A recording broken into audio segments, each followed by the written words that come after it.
Alright, buckle up because today's episode is packed with mysteries, luxury mirrors, and a legendary beauty who's, well, not so legendary anymore. From twin drama to Jinchi chasing a ghost of the past, let's dive into the chaos.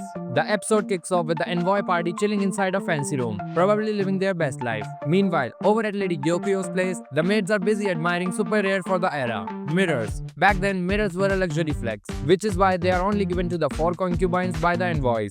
And breaking one, yeah, that would cost a fortune or maybe your life. But while everyone else is mesmerized by their reflections, Momo, she's got different priorities, figuring out how to mass produce them. Classic Momo. Just as she's lost in her thoughts, Goshen drops by with an invitation for Momo. Honyang tags along as they head to a private room, where Goshen presents a bizarre mystery. So there's this pair of twin sisters locked away by their overprotective parents, the only ones sneaking them outside for some fresh air, their maid. But when the parents find out, they posted guards outside, shutting down all escape routes. Left with no choice, the twins started chilling by the window, working on embroidery. Sounds normal, right? Well, here's the kicker. One of the girls suddenly turned up pregnant. Naturally, everyone went, wait, what? How?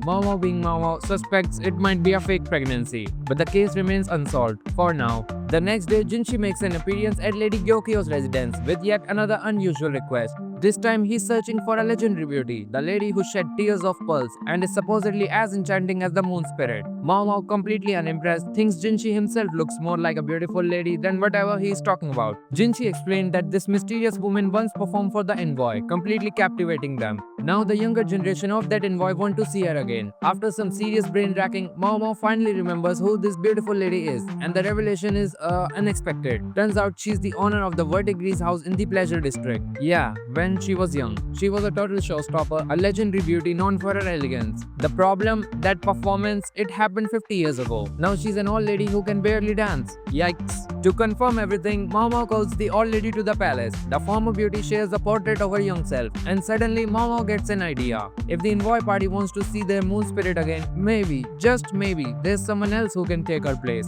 So, a luxury mirror trade, a twin pregnancy mystery, and a decades-old beauty hunt, only for Jinshi to get dropped into the role himself. Can't wait to see how that plays out next time. If you enjoyed the video, don't forget to hit that like button and subscribe. Thanks for watching, and I'll see you in the next one.